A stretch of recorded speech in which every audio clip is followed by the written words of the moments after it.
आज की जो घड़ी हम लोगों के लिए सौभाग्य की घड़ी है कि हमारे बीच स्वर्ग कोकिला नहीं रही। उनके लिए श्रद्धांजलि अर्पित करने का सौभाग्य हम लोगों को प्राप्त हो रहा है। तो इसी कड़ी में जिस तरह से सूर्य को दिया दिखाने की बात होती है, उस तरह से इनके बारे में इनकी व्याख्यान करना एक दीपक दिखाने जैसा बात होता है, क्योंकि ये अपने आप में अद्वितीय रही और हम लोगों को जो देकर चली गई, वो हम लोग अगर उनका धूल मात्र भी अगर समेट सके तो हमारा जीवन धन्य हो सकता है, जैसा मेरा मानना है। इन्होंने केवल स्वर्ग के ही क्षेत्र में ख्याति प्राप्त नहीं की, हर क्षेत्र में जहां आप देखें, एक पारिवारिक दृष्टिकोण से, एक सामाजिक दृष्टिकोण से, एक आध्यात्मिक और धार्मिक दृष्टिकोण से, सभी दृष्टिकोण में इन्होंने अव्वल स्थान को प्राप्त किया और प्राप्त करके हम लोगों के लिए एक प्रेरणा स्रोत बनकर हमारे बीच वो नहीं रही, लेकिन उनकी सारी कीर्ति हमारे बीच है। हम उनको स्मरण जितना करें उतना ही कम होगा। 28 दिसंबर 1929 में जन्मे, जिस समय भारत अंग्रेज सरकार की गुलाम थी, गुलामी की जंजीर में हमारे देश बंधी हुई थी, संघर्ष हमारे बहुत सारे क्रांतिवीर कर रहे थे। उस दौरान में सर ने एक बात कहा कि नूरजहां जो गायिका थी, वो उस समय काफी बेहतर गायन में थी और उनके चलते इन्हें मौका नहीं मिल पा रहा था। तो स्वर और सरस्वती को कोई अवसर कितना दिन तक के नहीं दे सकेगा। अगर आप में काबिलियत है तो चंद लोग चंद समय तक ही आपको रोक सकते हैं, लेकिन दृढ़ इच्छा शक्ति, दृढ़ संकल्प अगर आपके अंदर है तो कोई इस धरती पे रोक नहीं सकेगा, ना रोक सका है। जैसा हमने बहुत कम इतिहास पढ़ा है, लेकिन कुछ इतिहासों को हमने देखा है। आप लोग के ही मुखारबिन से हमने सुना कि कोई कोई योद्धा चूटी की तरह से कि 17 बार चढ़ा, गिर जाए, फिर 18वां बार ये सब सफल हो गया। तो उसी तरीके का प्रेरणा हम लोग भी अपने जीवन में लेते हैं और लेकर चल रहे हैं। हम आपके बीच का छोटा सा भाई, छोटा सा बाल बच्चा है और हम अपनी बारे में बताते हैं। अब बात यह है कि हम आए हैं स्वर्ग कोकिला के श्रद्धांजलि अर्पित करने के लिए। हम अपने बारे में क्या बताएं, यही बात खत्म करते हैं। लेकिन इतना तो जरूर है कि इनसे प्रेरणा लेने वाले, जिस तरीके की दायित्व लेकर अपने भाई बहनों को, अपने परिवार को, जिस तरीके से 13 वर्ष की आयु से इन्होंने अपने गृहस्थी को संभालना शुरू कर दिया, ये चीज हम लोगों को सीखना चाहिए। सर बता रहे थे कि 30 साल 32 साल का उम्र हो गया और सर पे हाथ धर के लोग बैठे हुए रहते हैं। लोग ये कहते हैं अब क्या होगा, अब क्या करें।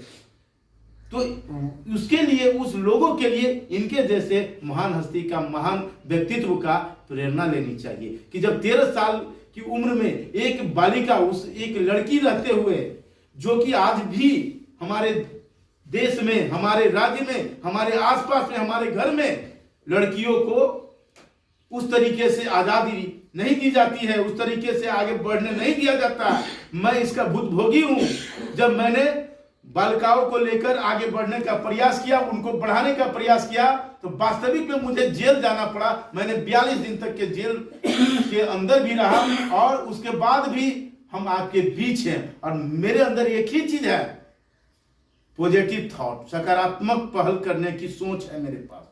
मैं जो कर रहा हूं, हम अपने आप से संतुष्ट हूं और मैं करूंगा, तब तक करूंगा जब तक मैं सफल नहीं हूंगा। ये मेरा सोच है।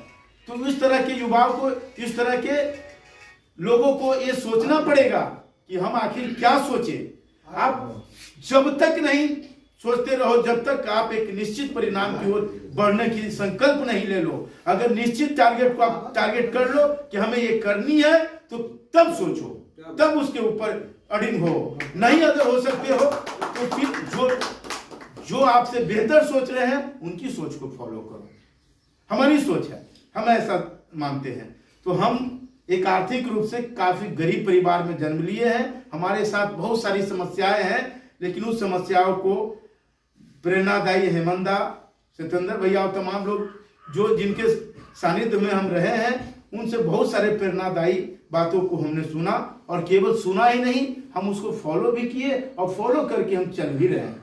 जन्म एक समान सब लेता है, धरती पे सब उतना समय में ही जन्म लेता है।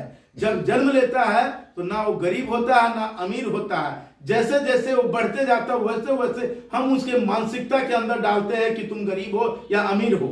लेकिन वास्तविक में गरीब वो है जिसकी सोच छोटी है। वास्तविक में गरीब वो है जो कुछ करना नहीं चाहता हो, जो करे वो गरीब नहीं है। अब्दुल कलाम जैसे लोगों की अगर हम बात करते हैं तो वो भी एक आर्थिक रूप से गरीब परिवार में ही जिए थे, लेकिन आज विश्व में कौन ऐसा व्यक्ति है कि उनका नाम नहीं जानता है।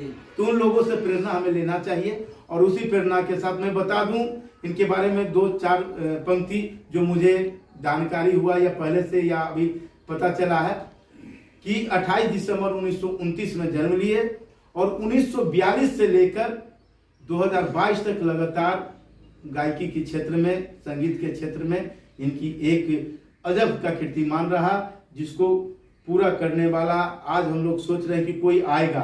हमें तो नहीं लगता है, क्योंकि जितनी लंबी लकीर इन्होंने खींचकर छोड़ दिया है उसको फॉलो करने की भी लालसा आज के समय नहीं है। 2 कारण है मैं अपने अंदर समझता हूं।